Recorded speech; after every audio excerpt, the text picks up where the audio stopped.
With the invention of the steam locomotive and the development of the railroad, it of course was only a matter of time before they would find use in war, as they offered a speedy way to transport troops to the front. And yes, here we are talking about armored trains.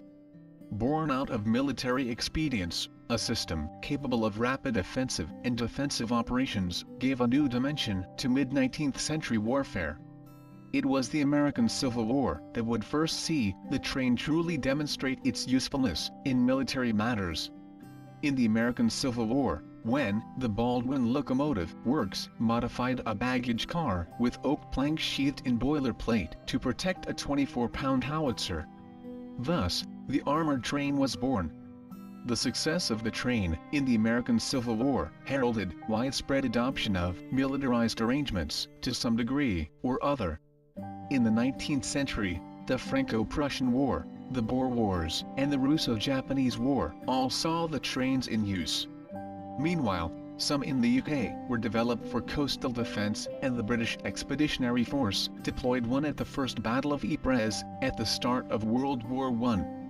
On the Eastern Front, the Russians armed their trains with light artillery, while the Bolsheviks had over 100 of them during the Civil War of 1918-20. It was in World War II that armored trains peaked. The Polish army used them against the invading Nazis, prompting the Germans to develop their own, and Soviet ones, working in teams of 2 or 3, were classified as light or heavy depending on their size and weaponry.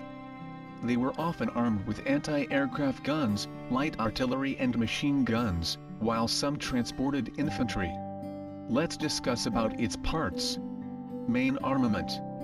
The PL-37 mounted a pair of 76.2 model 1902 by 30 field guns, modified for service aboard the armored rail car. The model 1902 by 30 was an improved variant of the original model 1902 that was deployed extensively during World War I. Its maximum range was 13.29 kilometers, and its rate of fire was 10 to 12 rounds per minute. The PL-37 guns were mounted in traversing turrets, fore and aft, and further protected by armored embrasure collars. Commander's seat. The commander's seat was located midway along the 14.69-meter length of the car inside a cupola, with elevation that allowed the officer to communicate effectively with crewmen at either end. He entered the car from the ground via a stepladder and utilized a hatch located in the top of the cupola for external visual orientation and as an avenue of escape if the vehicle was disabled in action. Field of vision.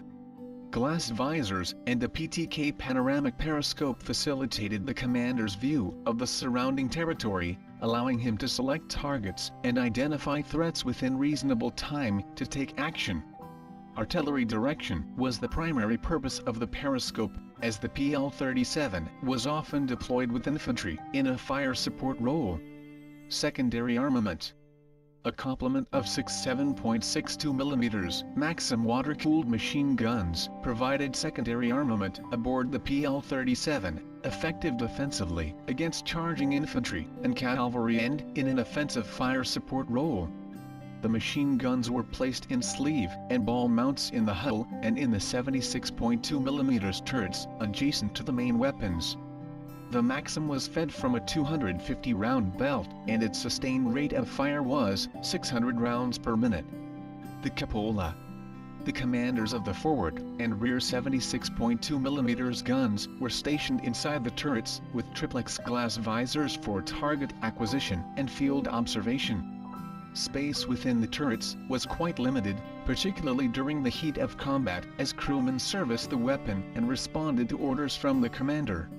Manual elevation wheels raised and lowered the guns. A small hatch allowed the gun commander to view his surroundings externally or exit in an emergency situation. Suspension. The standard rail car was constructed for combat as the PL-37 artillery wagon, with the chassis supported by the Diamond brand 55-ton twin-axle truck system, a proven structure that was in service prior to World War II. The system was capable of supporting the additional weight of armor plating that included skirt sheeting to protect the undercarriage, along with the significant tonnage of the twin 76.2 mm turrets. However, The train's primary flaw was its reliance on rails. When the track stopped, so did the train.